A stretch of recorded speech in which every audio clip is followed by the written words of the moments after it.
আসসালামু আলাইকুম প্রিয় ভিউয়ার্স, দেশ ও দেশের বাইরে যারা আজকে ভিডিওটা দেখতেছেন তাদেরকে আন্তরিক ধন্যবাদ এবং কি অভিনন্দন। নিজের স্ত্রী বা প্রেমিক প্রেমিকাকে হাজির করার নকশা।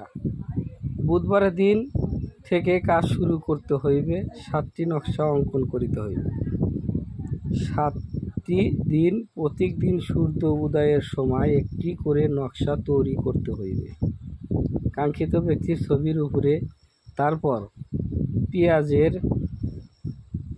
প্রেয়সীর ছবিটি আগুনে পোড়াতে হইবে এবং আগুনে ছবি যুক্ত নকশা পোড়ানো সময় 100 বার মন্ত্র পাঠ করতে হবে। তাহলে ওই ব্যক্তি হাজার হাজার মাইল দূরে থাকলেও তবু উপস্থিত হইবে এবং আপনাকে মানতে হইবে, আগ্রহী হইবে। একটি সম্পূর্ণ সঠিকভাবে করুন, তাহলে ইনশাআল্লাহ রেজাল্ট 100 ভাগ। মন্ত্রটা ওহম হর অঙ্গ হর শৃঙ্গ ক্লিং এ কুচ মা কাম ফর সোহা। আমরা কিন্তু সোহা বা সাহা অর্থ সোহা অর্থে একই, আপনারা যেভাবে পারেন করবেন।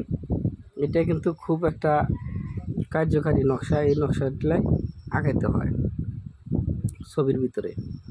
দেখেন, দুটা মানব আর দুটো ছেলে গেলে পেঁচা পাখি আমরা যাকে বলি, সাথে পেঁচা পাখির একটু পালক দিয়ে দিবেন যখন কাজ করা শেষ হব। আর দুজনের ছবি নেবেন, কার সাথে কার কী করবেন সেই ছবিগুলো নেবেন।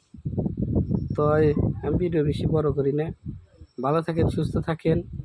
যারা আমাকে দিয়ে কাজ করাতে চান, দূরে থেকে দেখতেছেন, দেশের বাহিরে যারা আছেন, অনেক লোক অনেক ক্ষতিগ্রস্ত হয়েছেন, হাজার হাজার তান্ত্রিক গুণিককে টাকা দিয়েছেন, কোনো কাজ ফল পান নাই। আমি তাদেরকে অনুমতি দিলাম, আপনারা নিজের কাজ নিজে করেন, ইনশাল্লাহ হবে। যে নিয়ম দিলাম, যেভাবে দিলাম, স্ক্রিনশট দিয়েও নিতে পারেন, প্লাস আপনারা দেখে করতে পারেন। আমি কিন্তু তন্ত্র যা আছে সম্পূর্ণই কিন্তু আমি নিজে উচ্চারণ করেও দিছি। অনেকে এগুলো বলেই না, আর আমি বলে দিই কী কারণে, যে মানুষ অনেকেই উচ্চারণ করতে ভুল করে, বা মানুষে অনেক সময় দেখা যায় বানামে ভুল করে, বা শিক্ষিত হলে কিন্তু সব জিনিস কিন্তু সঠিকভাবে হয় না।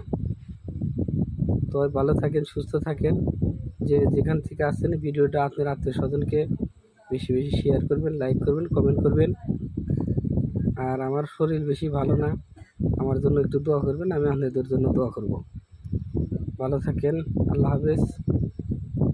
যে কোনো ধরনের পরামর্শের জন্য আমাকে হোয়াটসঅ্যাপ ইমো নাম্বার আছে ভিডিও নিচে, যোগাযোগ করতে পারেন। আল্লাহ হাফেজ।